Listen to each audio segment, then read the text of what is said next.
جماعت اسلامی پاکستان کے امیر اور آج کی اس مجلس کے میزبان اور صاحب صدر جناب محترم سید منور حسن صاحب کہ وہ افتتاحی کلمات آپ کے سامنے رکھیں اور آج کی اس بہت ہی اہم مجلس اور کل ہی انشاءاللہ پورے لاہور میں جو ایک بڑی ریلی کا اہتمام کیا جا رہا ہے، ان تمام حوالوں سے اپنے خیالات کا اظہار فرمائیں جناب محترم سید منور حسن صاحب۔ السلام علیکم ورحمۃ اللہ وبرکاتہ۔ الحمدللہ رب العالمین والصلاة والسلام علی رسولہ الکریم وعلی آلہ وصحبہ اجمعین۔ اما بعد فاعوذ باللہ من الشیطان الرجیم، بسم اللہ الرحمن الرحیم۔ لقد كان لكم في رسول الله أسوة حسنة لمن كان يرجو الله واليوم الآخر وذكر الله كثيرا ولما رأى المؤمنون الأحزاب قالوا هذا ما وعدنا الله ورسوله وصدق الله ورسوله وما زادهم إلا إيمانا وتسليما۔ من المؤمنين رجال صدقوا ما عاهدوا الله عليه فمنهم من قضى نحبه ومنهم من ينتظر وما بدلوا تبديلا۔ صدق اللہ العظیم۔ حضرات گرامی، معزز علماء کرام، مہمانان گرامی، میرے بزرگوں، دوستوں اور بھائیوں، میں آپ سب کو اس مجلس میں خوش آمدید کہتا ہوں، خیر مقدم کرتا ہوں، دیدہ و دل فرشراہ کرتا ہوں اور اللہ تبارک و تعالیٰ کا شکر بجا لاتا ہوں کہ ناموس رسالت صلی اللہ علیہ وسلم کے حوالے سے ہمیں کچھ کرنے اور کر گزرنے کی اس کی طرف سے توفیق میسر آئی۔ یہ 5واں اجلاس ہے جو اس سلسلے میں اس وقت ہو رہا ہے۔ سب سے پہلے کراچی کا اجلاس ہوا تھا صاحبزادہ ابو الخیر صاحب کی دعوت پر، اور کم و بیش سبھی لوگوں نے، جماعتوں نے، ان کے نمائندوں نے اس میں شرکت کی تھی۔ پھر پنڈی میں اجلاس ہوا، پھر اسلام آباد میں اجلاس ہوا، پھر اس کے بعد ابھی کراچی میں اجلاس ہوا تھا حضرت مولانا فضل الرحمان صاحب کی میزبانی میں اور دعوت پر، اور اب یہ وہیں پر طے ہوا تھا کہ اگلا اجلاس لاہور میں کیا جائے، تو اس حکم کی تعمیل میں یہ اجلاس منعقد ہو رہا ہے۔ اس دوران موقف کی وضاحت کے لیے اور تحریک ناموس رسالت کے حوالے سے ایک ملک گیر ہڑتال بھی ہوئی ہے، اور اس سے پہلے چند روز قبل پورے ملک کے اندر احتجاجی جلسوں کا سلسلہ بھی شروع کیا گیا تھا، وہ بھی منعقد ہوئے ہیں، اور پھر کراچی میں ایک بہت بڑے پیمانے پر لاکھوں کی تعداد میں جلسے میں، ریلی میں لوگوں نے شرکت کی، تاکہ اب کل آنے والے کل میں انشاءاللہ شہر لاہور بڑے پیمانے پر ناموس رسالت کے حوالے سے لوگوں کے اجتماع کو دیکھے گا۔ حقیقت یہ ہے کہ ہمارا معاشرہ اصلاً مذہبی معاشرہ ہے۔ ہم خود بھی بعض اوقات اس بات کو بھول جاتے ہیں اور منفی پروپیگنڈے اور ڈس انفارمیشن کا شکار ہو کر اپنے آپ کو اقلیت سمجھنے لگتے ہیں اور کونے کھدرے میں کہیں پاتے ہیں، لیکن یہ حقیقت ہے کہ ہمارے معاشرے نے ہمیشہ مذہبی لوگوں کی کال پر ہی لبیک کہا ہے، اور دینی ایشوز ہی پر لوگ گھروں سے نکلے ہیں اور بڑے پیمانے پر اپنے آپ کو انہوں نے منوایا ہے۔ وہ تحریک پاکستان ہو جس میں نعرہ ہی یہ تھا کہ پاکستان کا مطلب کیا، لا الہ الا اللہ، وہ ختم نبوت کی تحریک ہو، نظام مصطفیٰ کی تحریک ہو، اور اب یہ ناموس رسالت کے حوالے سے حقیقت یہ ہے کہ اپنی ہی ناکارکردگی یا کم کارکردگی پر رونا آتا ہے، ورنہ عوام الناس تو بہت بڑے پیمانے پر دینی ایشوز پر، دینی مسائل پر اپنا سب کچھ لٹانے کے لیے، قربان کرنے کے لیے اور پھر حقیقت جان دینے کے لیے تیار ہوتے ہیں۔ ہم میں سے بہت سارے لوگ سیاسی دائرے کے اندر بھی کارکن کی حیثیت سے پہچانے جاتے ہیں، لیکن ہم سب کو اس بات کا تجربہ ہے اور وقت گزرنے کے ساتھ تجربہ آگے کی طرف بڑھ رہا ہے کہ معاشرے میں لوگ مہنگائی سے تنگ آئے ہوئے ہیں، لاقانونیت سے زچ ہوئے ہوئے ہیں، بے روزگاری نے ان کا گھیراؤ کیا ہوا ہے، اور لوگ سڑکوں پر بھی کچھ نہ کچھ نکلنے کو تیار ہیں، لیکن ان ایشوز کے لیے جان دینے کو تیار نہیں. جان دینے کے لیے وہ مذہبی ایشوز پر، ایمان کے اور عقیدے کے ایشوز پر، اور اگر نبی اکرم صلی اللہ علیہ وسلم کی ذات گرامی کا، نام نامی کا معاملہ، آپ کی حیثیت اور آپ کے مقام کا معاملہ درپیش ہو تو پھر تو لوگوں کے رونگٹے بھی کھڑے ہو جاتے ہیں اور میدان عمل میں نکل آتے ہیں. اس لیے الحمدللہ تحریک ناموس رسالت کامیابی کے مراحل سے گزر رہی ہے، اور وجہ طور پر کوریڈورز آف پاور میں ایوانوں کے اندر ایک زلزلے کی کیفیت ہے، اور پورے ملک کے اندر جو سیکولر لاوی ہے وہ اپنے آپ کو دفاعی پوزیشن میں پاتی ہے. وہ ان کے پروپیگنڈے سے ہمیں اپنے آپ کو اور پوری امت کو بچانا بھی ہے، اس لیے کہ ہم کسی کو خوفزدہ کرنے کے لیے، ڈرانے کے لیے، دیوار سے لگانے کے لیے میدان میں نہیں نکلے ہیں. ہم تو ایک حق کو اور سچ کو آشگاف کرنے کے لیے، منوانے اور دل و دماغ کی دنیا میں اس کو سرایت کرنے اور اس کے لیے دلائل فراہم کرنے کے لیے اٹھے. حقیقت یہ ہے کہ 9/11 کے بعد سے پورے یورپ نے اور سارے کے سارے مغرب نے توہین رسالت کو اور امت کو زج کرنے کو اپنا عنوان بنا لیا، اپنے ایجنڈے کو پہ سر فہرست اس کو رکھ لیا. نبی اکرم صلی اللہ علیہ وسلم کے خاکے اڑائے جاتے ہیں، کارٹون بنائے جاتے ہیں. پوپ یہ بیان دیتا ہے نعوذ باللہ کہ نبی اکرم صلی اللہ علیہ وسلم جنگجو تھے، دہشت گرد تھے، اور ابھی پھر حالیہ اس کا ایک بیان آیا ہے. یورپی پارلیمنٹ اس معاملے میں قرارداد منظور کرتی ہے. وہ نبی اکرم صلی اللہ علیہ وسلم کی ذات، انہوں نے مرض کی تشخیص تو ٹھیک کی ہے، ان کی دانش میں جو مرض ہے کہ مسلمانوں کے دل سے آقا کی محبت کو نکال دیا جائے. کون سے آقا؟ وہ جن پر لاکھوں درود، وہ جن پر لاکھوں سلام، وہ جن پر ہم سب کے ماں باپ لاکھوں کروڑوں بار قربان. اس محبت کو اس دل سے کھرچ کر نکال دیا جائے تو پھر ان کے پاس کچھ بھی نہیں بچے گا. اس لیے کہ ہمارے پاس تو اللہ تک جانے کا راستہ بھی نبی اکرم صلی اللہ علیہ وسلم سے ہو کر گزرتا ہے. آپ کی سنت سے، آپ کی شریعت سے، آپ کی جدوجہد سے، آپ کی کشمکش جو آپ نے مول لی، پورا 23 سالہ جو آپ کا دور ہے اس پہ رہنمائی موجود ہے کہ اللہ تک پہنچنے کے راستے سارے آپ ہی سے ہو کر گزرتے ہیں. اس لیے توہین رسالت کے موضوع کو اور جس طریقے سے سرپرستی مغرب نے اور مغربی اقوام نے اختیار کی ہے، اس کے آگے بڑا سوالیہ نشان ہے کہ جو اس تحریک کو لگانا چاہیے. اس لیے جب لوگ یہ بات پوچھتے ہیں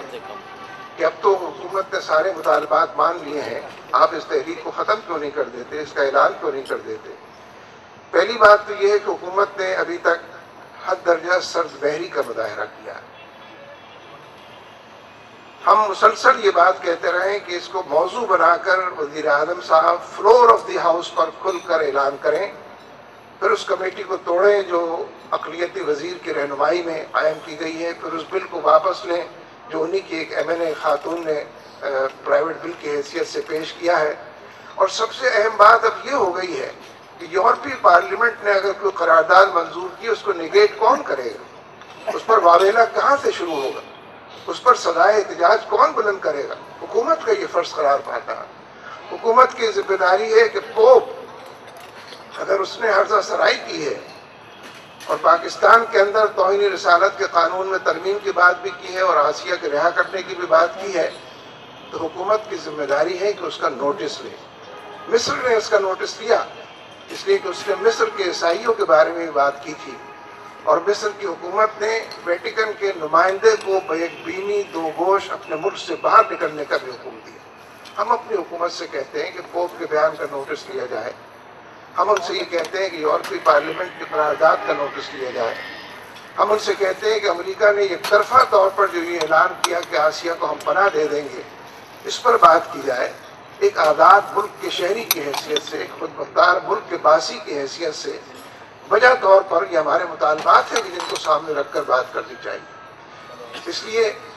ان ریلیوں کے سلسلے کو تو جاری رہنا ہے، لیکن میں ایک اور بات کہنے کی جسارت کرتا ہوں. جب سے یہ خاکوں اور کارٹونوں کا معاملہ درپیش ہوا ہے،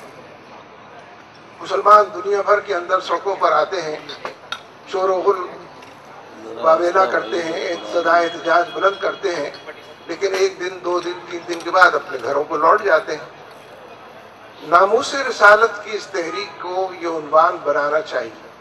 कि इस दफ़ा हम घरों को वापस नहीं जाएंगे। हमारा एजेंडा पूरे मुल्क को इस्लामाइज करने का, शरीयत मुताहरा के सांचों के अंदर ढालने का, और जिन वादों पर इस मुल्क को हासिल किया गया उन वादों की तकमील का हमारा एजेंडा है। आईनी एतबार से भी, कानूनी एतबार से भी, माशरती दायरों के अंदर भी इस पूरे एजेंडे को बरकरार आना चाहिए। अगर लोग ये तहैया कर लें और कल आप लोगों से इस बात की वाकई कसम ले लें, इस अहद को असर ताज़ा कर लें कि अपने पैरों को हम गुबारा आलूद करेंगे, जद्दोजहद को तेज से तेज तर करेंगे, तेज तरक गामधन मंजिल मादूरनीस का उन्वान बनेंगे, अपने सर से कफन बांध कर निकलेंगे, अपनी जान हथेली पर लेकर निकलेंगे, लेकिन हम पुरअमन लोग, शरीयत का भी तकादा है कि हम पुरअमन रहें, बेगुनाह मासूम लोगों की जानों से न खेलें, उनकी अमलाक से न खेलें, उनको नुकसान न पहुंचा। हमारे लिए तो शरीयत काफ़ी है, लेकिन तहरीकों की कामयाबी का इन्हिसार भी इस पर होता है कि वो पुरअमन रहें और किसी खास दायरे में कायदे ज़ाब्ते की, उसूल और कुल्लिये की पाबंद अपने आप को करते हुए अपने क़यादत के कहने पर चलें। ज़ाहिर है कि मैं और आप इसकी पाबंदी करेंगे तो हमारे जुलूम में चलने वाले, हमारी सफ़ों में नज़र आने वाले, वो भी बिलाखिर इसके। लेकिन ये बात ज़रूर है कि अगर तहरीक नामूस रसालत के हवाले से वो काम हो जाता है, ये वो मंजिल करीब तर नज़र आती है, ये दूर भी दिखाई देती हो तो निशानात मंजिल बहुत वादे दिखाई देते हों, जो इस्लामी इनकलाब की मंजिल है, जो शरीयत मुताहरा उसके निफाज की मंजिल है, जो इस्लामी निज़ाम जिसको हम कहते हैं। हकीकत यह है कि इस तरह की तहरीकों के ज़रिए ही माशरे के अंदर जो मुनकरात का झाड़ झंकार बिछा हुआ है, जो दूर और परे हर हवाले से मारूफ को एक दीवार से लगाया जा रहा है, उसका नोटिस अगर लिया जा सकता है तो ऐसी तहरीकों के ज़रिए। और मैं अर्ज़ कर चुका हूँ कि आप मुझसे ज़्यादा जानते हैं, जो लोग मिंबर और महराब की जीनत हैं, जो लोग गुंबद मीनार से पहचाने जाते हैं, वो इस बात से ज़्यादा वाकिफ़ हैं कि फिल असल माशरे का जहन मजहबी है। हमने खुद ही उन्हें दूसरे मामलात में ज़्यादा उलझा दिया, हमने खुद ही तरजीही एतबार से कुछ दूसरी चीज़ों को, जो सेकुलर लॉबी का एजेंडा है, उन चीज़ों में उनको ज़्यादा फंसा दिया है। लिहाजा मैं ये समझता हूँ कि आज की इस मजलिस में अहले इल्म तशरीफ़ फरमा है, जमातों के नुमाइंदे यहाँ पर मौजूद हैं, जिनका मैं खैर मक़दम कर चुका हूँ, दोबारा फिर खैर मक़दम करता हूँ। आइंदा के प्रोग्राम के बारे में हमें गुफ्तगू करनी होगी, 1, 2, 3 करके तजावीज़ सामने लानी होगी, क्योंकि फ़ी नफ्से ही जो नफ्स मसला है उससे तो सब वाकिफ़ हैं। फिर भी अगर तस्कीर हो तो बाइस अजर सवाब भी है, याद दहानी का भी उसके अंदर उन्वान है। लेकिन फिर असल हमें आगे कैसे चलना है, किन मराहिल से गुजरते हुए जाना है,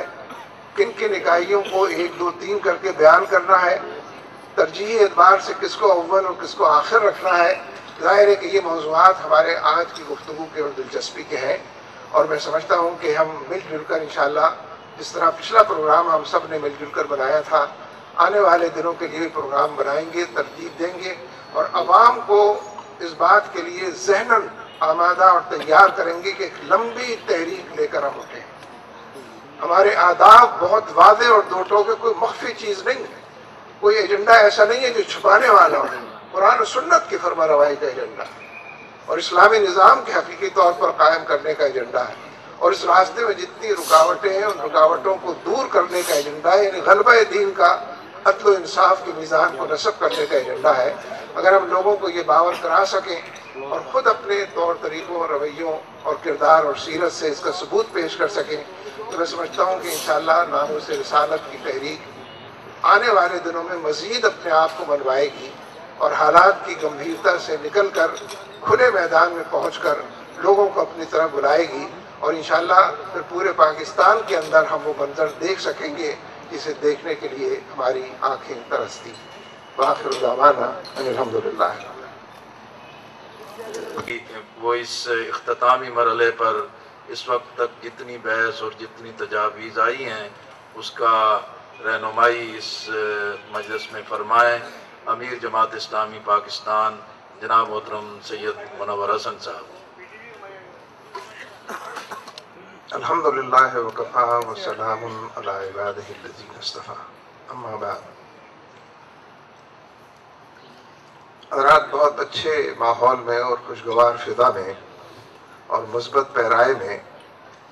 हाज़रीन मजलिस ने मजलिस का जो मौजू और एजेंडा था उस पर तबादला ख्याल किया है और कमो बेश ज़हनी हम आहंगी नज़र आती है, दिखाई देती है, अल्फाज का जामा भी पहन लेती है। इस एतबार से यकसुई पूरे इजलास के अंदर नज़र आई और दिखाई दी है। ये बात बिल्कुल दुरुस्त है जो यहाँ एक से ज़्यादा मरतबा हमारे अहबाब ने, असहाब ने, दोस्तों ने फरमाई है कि हम बार बार मुंतशिर हो जाते हैं, तकसीम दर तकसीम से दो चार हो जाते हैं, मुख्तलिफ इकाइयों में बिखर जाते हैं। नबी अकरम सल्लल्लाहु अलैहि वसल्लम फिर हमको जमा कर देते हैं, मुख्तलिफ हवालों से हम फिर इकट्ठे नज़र आते हैं। लेकिन इस मौके पर सबसे पहली बात मैं ये अर्ज़ करना चाहता हूँ कि ख्वाजा साद रफ़ीक साहब ने तहरीरी तौर पर मुझे ख़त दिया है और उन्हें हमारे साथी और मुहिब असदुल्ला भुट्टो साहब की बात कदरे नागवार गुजरी है। मैं उनकी तरफ से और अपनी तरफ से मादरत ख़्वाह हूँ, किसी की दिलादारी ज़ाहिर मतलूब न थी, लेकिन अगर ये वाक़या हो गया है तो मैं समझता हूँ ख्वाजा साहब भी वसीउल क़ल्बी का और आली ज़रफ़ी का मुज़ाहरा करते हुए इस हवाले से जो मैं अधूरे छोड़ता हूँ। असदुल्ला भुट्टो साहब और आप दोनों असम्बली में रहे हैं, इसलिए शायद बेतकल्लुफ़ भी कुछ ज़्यादा है, आप दोनों इतनी नहीं होनी चाहिए।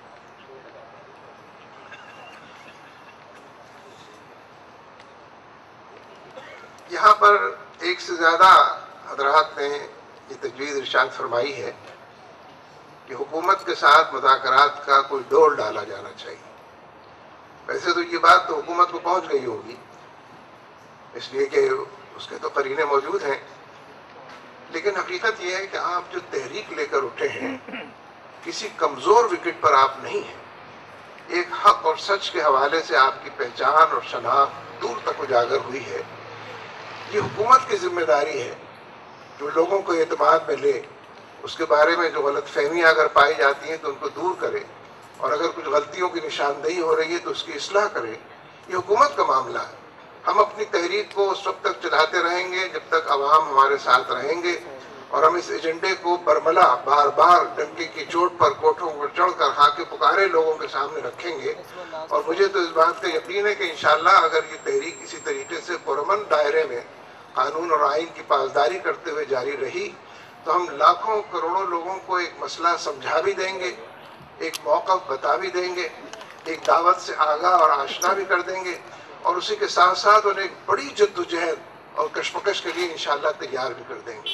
ये बिलाशुबा 1 पॉइंट एजेंडा है इस तहरीक के नामों से रिसालत का, लेकिन इस 1 पॉइंट में तो पूरी कायनात मुहीत है, उसकी ज़द में पूरी कायनात आती है, कुरान और सुन्नत की फरमारवाई आती है। तो इस एतबार से हम ये समझते हैं कि इन हालात में हुकूमत से मुज़ाकरात का अभी हमें नहीं सोचना चाहिए, और ये हुकूमत की ज़रूरत होगी तो उनके हवाले से कोई बात होगी तो मजलिस से बात करके इसको कोई चीज़ तय कर लेंगे। जो तजावीज़ आई हैं उनकी रोशनी में बुनियादी बात तो ये है, कमेटी की बात आ रही थी, हमारे यहाँ एक स्टीयरिंग कमेटी पहले से मौजूद है और जनाब साहबजादा अबुल खैर ज़ुबैर साहब उसके कन्वीनर और उसके सदर हैं। उसमें तमाम पार्टियों के नुमाइंदे भी मौजूद हैं। इस कमेटी का ये फ़र्ज़ बनता है, हम ये तय करने जा रहे हैं कि इंशाअल्लाह 20 फरवरी को इतवार का दिन होगा तो पेशावर में इंशाअल्लाह जलसा और रैली वगैरह होंगे, और उससे एक दिन पहले 19 फरवरी को कुल जमाती कॉन्फ्रेंस होगी जिसकी मेज़बानी जमीयत उलमा इस्लाम मौलाना फजलुर रहमान साहब फरमाएंगे। तो उस कॉन्फ्रेंस से APC से पहले स्टीयरिंग कमेटी 20 फरवरी से पहले जो 19 को APC का इजलास है, इस कमेटी की जिम्मेदारी है कि वो आइंदा के लाए अमल के बारे में और मजबूरी तौर पर जो सियासी फिदा मौजूद है पाई जाती है उस कॉन्टेक्स्ट में तमाम चीज़ों को मुनक्का करे, मुतरश्शे करे और 1, 2, 3 की सूरत में हमारे सामने लाए अमल पेश करे। इसी सिलसिले में इनके ज़िम्मे ये काम भी है और कामों के अलावा कि वो जो कानूनी मावनत की कमेटी का बार बार तस्करा होता है और तजवीज़ दी जाती है, उसकी भी कोई शक्ल सूरत ये पैदा करे और नुक्स को उसके दुरुस्त कर लें तो अच्छा है। और तीसरी और ज़्यादा अहम बात इनके एजेंडे में ये भी होनी चाहिए कि चैनल्स के ज़िम्मेदारान से मुलाकात के लिए वफूद तश्कील दें। मुख्तलिफ ज़िम्मेदार लोगों को और अहम लोगों को जो जाने पहचाने जाते हैं उनके हवाले से इसका एहतमाम करें کہ یہ کام 20 फरवरी से पहले भी कुछ ना कुछ ज़रूर हो, लेकिन फिर इनकी तजावीज़ की रोशनी में APC उस पर गौर करके आगे के मामला तय करें। पेशावर रैली क्योंकि 3 हफ्ते के बाद होनी है, इसलिए नागुज़ीर है कि हम इस बात को जहनों के अंदर तो रासिख कर लें और उसके मुताबिक फिर उसको पाए तकमील तक पहुँचाने के लिए, पकाने के लिए कुछ चीज़ें पर सोचें कि वाकई वहाँ पर हमें डेडलाइन देनी चाहिए। और मार्च, एक लॉन्ग मार्च की कॉल के हवाले से भी उस पेशावर रैली को इंशाल्लाह इस्तेमाल करेंगे। ये कमेटी इन निकात पर भी गौर फरमा लेगी। तो हम समझते हैं कि अब ये अगले दिनों में जो 21-20 फरवरी से पहले जो जुमे आएंगे, उन तमाम जुमे के दिनों में इन्हीं मौज़ूआत पर खिताब भी हुए होने चाहिए मेंबरों महराब से, और जगह जगह पर एहतजाजी मुजाहरे भी होने चाहिए, ताकि मसले को ज़िंदा भी रखा जाए और इस एजेंडे को ज़्यादा से ज़्यादा बाशिगाफ अंदाज में पेश भी किया जाए। तो ये कम से कम प्रोग्राम है जो इस वक्त तश्कील दिया जा रहा है, और हम समझते हैं कि इंशाअल्लाह मिलजुल कर इस कम से कम प्रोग्राम को दूर तक फैलाने में हम कामयाब हो सकेंगे। और कल के जलसे की या रैली की जो शक्ल इस वक्त हमारे लाहौर के ज़ोमा ने पेश की है, वो बिलाशुबा बड़ी खुशाइंद है, लेकिन कायदीन हजरात को और पार्टियों के ज़िम्मेदारान को, सरबराहों को बिलाशुबा उन्हीं को अवाम तक पैगाम पहुँचाना है, और इस कॉन्टेक्स्ट में, इस पस मंज़र में पहुँचाना है, इस मंजरनामे को सामने रखते हुए